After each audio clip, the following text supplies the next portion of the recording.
And it feels like heaven went silent right when you needed it most. That feeling is real. But feeling abandoned and being abandoned are not the same thing. Your emotions are loud, but they are not always accurate reporters of what God is doing. Pain does not automatically mean God has turned his back on you. Many times, pain is the sign that something is shifting, stretching, or being removed. Think about growth in your body. Babies cry when they're teething, kids ache when they hit growth spurts.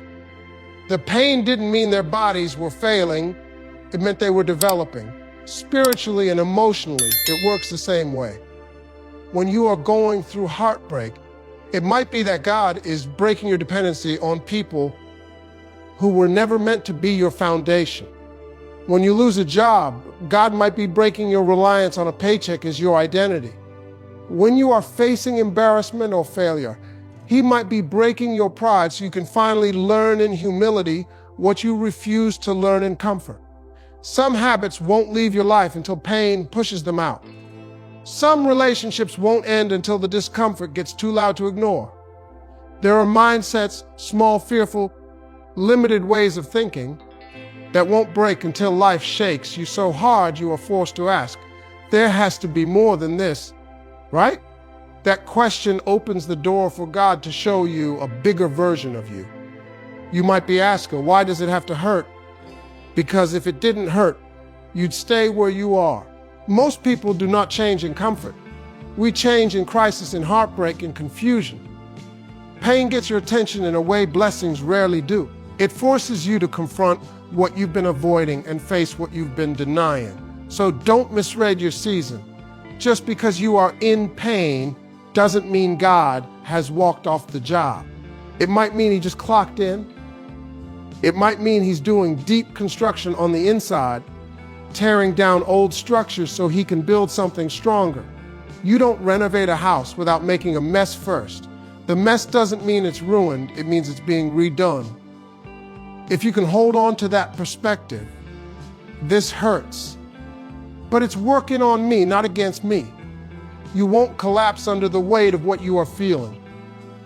Pain can either be the thing that makes you bitter or the thing that makes you better. And when it's in God's hands, it's always working toward better. There comes a moment where you say, I'm done. I can't do this anymore. You are tired of being strong for everybody else. Tired of pretending. Tired of holding everything together with emotional duct tape. That breaking point feels like the end of your story, but very often, that's where God starts writing in bold ink. You've tried fixing it your way. You've called who you know, leaned on what you have, pulled every string you can reach, and it still fell apart. That's not always failure. Sometimes that's God gently, or not so gently, moving you out of the way so He can step in. As long as you believe you alone can carry it, you will keep blocking the space only He can fill. Your breaking point strips you of illusions. It reveals, I'm not as in control as I thought. I don't have this all figured out. I can't carry this weight by myself. That realization doesn't make you weak, it makes you honest. And honesty is where faith can finally breathe, because you stop performing and start depending. Think about how many times you only really turned to God when there was nowhere else to turn. When everything was working, your prayers were casual. But when it all cracked, suddenly your prayers had tears, urgency, and truth in them. That depth didn't come from the easy days. It came from the breaking ones. At the breaking point, pride starts to crumble. You are no longer worried about looking strong. You just want to survive. That's where God builds a new kind of strength in you, one that's not based on image, titles, income, or public opinion, but on knowing I made it through something I thought would kill me, and I didn't make it alone. The end of you is the beginning of Him in your situation. When you hit the wall of, I can't, that's when God can show you, I can't. He's not asking you to be superhuman. He's asking you to surrender. There is a difference between giving up and giving it to Him. One is quitting, the other is trusting. So if you are standing at your breaking point right now, don't mislabel it as the end of your story. Call it what it is, the end of trying to be your own savior, the end of trying to control everything, and the start of letting God build you, help you, and carry what you were never meant to carry alone. One of the reasons you feel stuck is that you are waiting on a level of clarity God never promised. You want to know the how, the when, the who, and the how long. You want a contract, not a calling. You want a travel itinerary, not a step-by-step walk of faith. God rarely hands out complete blueprints. He gives a step, not the entire staircase.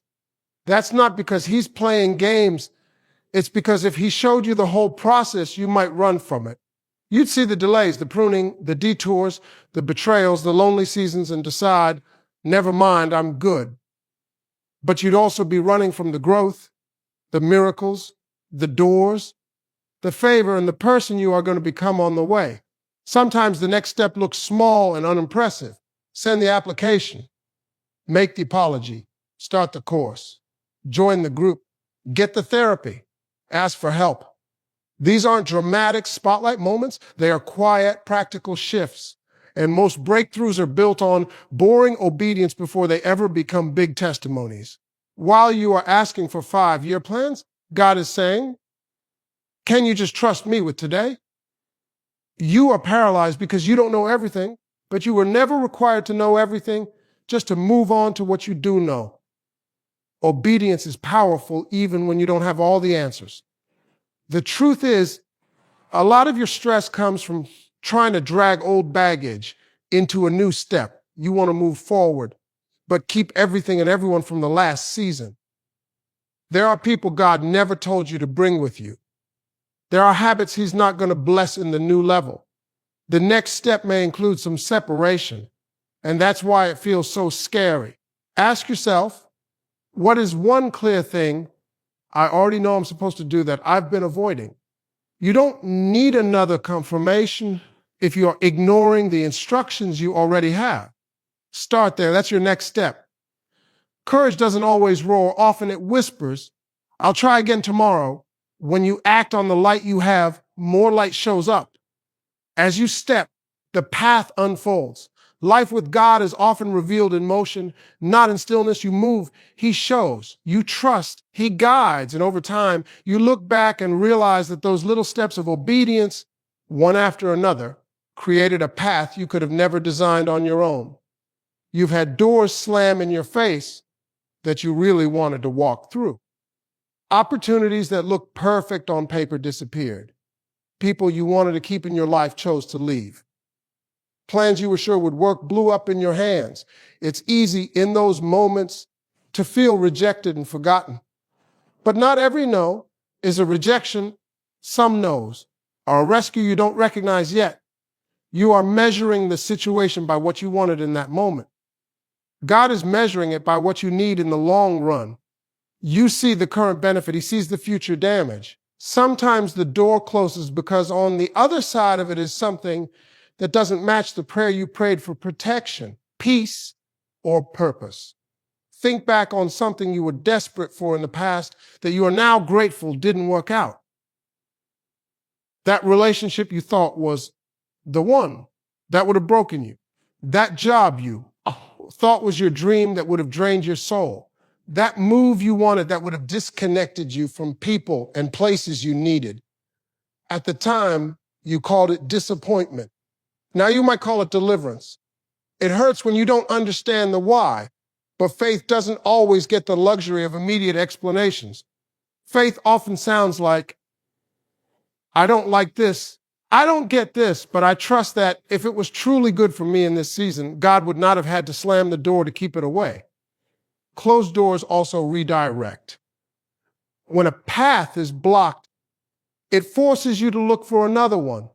Maybe the industry you are pushing into isn't where you are meant to be. Maybe the crowd you are trying so hard to impress is not the community that's going to grow you. Maybe the opportunity that vanished is a sign to build your own instead of waiting for someone to validate you. Sometimes, too, you are banging on a door God already walked away from. You are obsessed with making something happen that he's no longer in. You can waste years trying to resurrect what he's already called finished. Closed doors invite you to stop begging for what's left and start asking, all right, God, if not this, what are you aligning me for? So the next time a door closes, allow yourself to feel the sting, but don't camp in bitterness. Ask for the wisdom to see the protection in the no. A closed door might be the very thing that keeps you available for the door that actually matches your assignment, your health, and your future. Most of us have a script in our head about how life should go. By this age, I'll be married. By this time, I'll have this much money. By this point in my life, I'll be in this career, in that city, with that level of comfort. And then life happens, and it does not read from your script. When your script and God's purpose collide, something has to give, and it won't be his purpose. So what does he do? He interrupts. He allows shakeups that you didn't schedule. He allows delays, detours, and plot twists that don't fit what you wrote for yourself. Not because he's cruel, but because he refuses to let you settle for a life that's smaller than what he put in you. There are things you were chasing that had nothing to do with who you are called to be, just what culture told you to want. The big house, the impressive title, the picture, perfect relationship, the look at me moments. And then something disrupted that chase. You call it a setback. Heaven might call it a redirection. Purpose is rarely discovered in perfect conditions. It often shows up in crisis, in dissatisfaction, in that deep inner nagging that says, there has to be more than this. That voice got louder when your plans fell apart. When everything went right, you could ignore it. But when it went wrong, you finally started asking bigger questions. In those moments, you have two choices. You can cling to the old blueprint and stay angry that life didn't go your way. Or you can open your hands and say, all right, my way crashed. What are you trying to show me, God? What am I really here to do? One choice keeps you stuck in frustration. The other moves you toward purpose. Sometimes purpose looks less glamorous than your plan, but feels more fulfilling. Maybe you thought success was climbing corporate ladders, but God is calling you to build something from scratch. Maybe you thought your worth was in status, but he's calling you to impact people's lives in quiet, powerful ways that don't go viral but change destinies. As your plans break apart, pay attention to what remains, your gifts, your values, the things you can't stop caring about, the people you are drawn to help. Those are clues. God will mess up what you thought you wanted to wake up, what you were truly made for. When you take a big hit in life, it's easy to start believing, maybe I'm not chosen. Maybe I'm not called. Maybe I was wrong about what I thought God wanted to do with me. Loss and failure don't just attack your situation, they attack your identity, they whisper.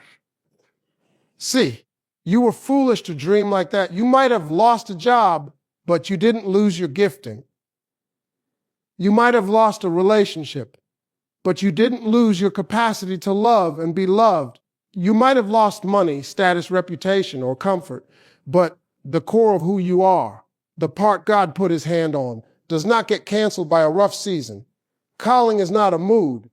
It doesn't come and go based on your emotions. It doesn't fluctuate with your bank balance.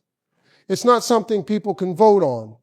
You can be in a low season and still be deeply, powerfully called. In fact, God often reveals and refines your calling in the very seasons you wish you could erase. Look at what you still can't let go of, even in hardship. Do you still feel pulled to help people? Create, teach, lead, serve, build, encourage, solve problems. That pull is a signal. Hard times might slow you down, but they don't rewrite the original design. Circumstances can cover your calling for a while, but they can't delete it. What does change in hard seasons is your approach and your depth. You come out with more empathy, more wisdom, more patience, more grit. You are not as quick to judge others because you know what it feels like to be down. That makes you more effective in your calling, not disqualified from it. Stop saying, it's over for me just because it's dark right now. Stop disqualifying yourself because of divorce, bankruptcy, addiction, mistakes, or years you feel you wasted. If God were done, you wouldn't still be here. The fact that you are breathing means there's still work for you to do, people for you to impact, and growth for you to walk into. Let the hard season humble you, teach you, and refine you. Let it adjust your attitude and deepen your dependence on God. But don't let it convince you that you are no longer called. God's gifts and calling on your life are not fragile. They can survive storms you never thought you'd make it through. Think back over your life. There were days you thought would break you. Nights you cried until you couldn't cry anymore. Moments you were sure, I can't come back from this. But you did. Maybe not quickly, maybe not cleanly, but you did. You might downplay it now, but some of those situations were serious. The heartbreak that left you numb, the loss that hollowed you out, the failure that made you hide, the anxiety that kept you up. At the time, it felt permanent, but it wasn't. You are on the other side of something you once thought you'd never climb out of. That's not an accident. That's resilience. That's grace. That's proof that even when you didn't know how you were going to make it, something in you refused to die. Maybe you crawled. Maybe you stumbled. Maybe you barely made it, but you didn't quit. You are still here. You don't give yourself enough credit for what you've made it through. You minimize it because now it's in the past. But if you really stop and replay those scenes, you will see how strong you had to be and how present God had to be, even when you didn't feel Him. You didn't just survive by luck. You were carried. When the next hard day comes, and it will, you need to bring your memory into the fight. Remind yourself, I've felt this kind of fear before, and I'm still here. I've had my heart broken before, and I'm still here. I've been disappointed, rejected, and embarrassed before, and I'm still here. That history should fuel your hope, not your despair. Your survival is not just about you. The fact that you are still standing means somebody else can stand too. If you came through depression, someone watching you can believe healing is possible. If you get back up after failure, someone else can try again. You are walking proof that bad moments don't have to become final endings. So when life tries to convince you, this time it's over, answer back with your own story. You are a living receipt of every storm you've already been delivered from. That track record is evidence you are tougher than you feel, and God has been more faithful than you realize. Right now, your life might feel like it's stuck on one painful scene, a breakup, a breakdown, a bad decision, a season of struggle. That moment plays on repeat in your mind until it starts to feel like your entire identity. You go from, I made a mistake, to, I am a mistake. That shift is dangerous. You are more than the worst thing you've done. You are more than the worst thing that's been done to you. You are more than one failed business, one broken relationship, one addiction, one bad season. Your story is still being written. This chapter is loud right now, but there are pages you haven't turned yet.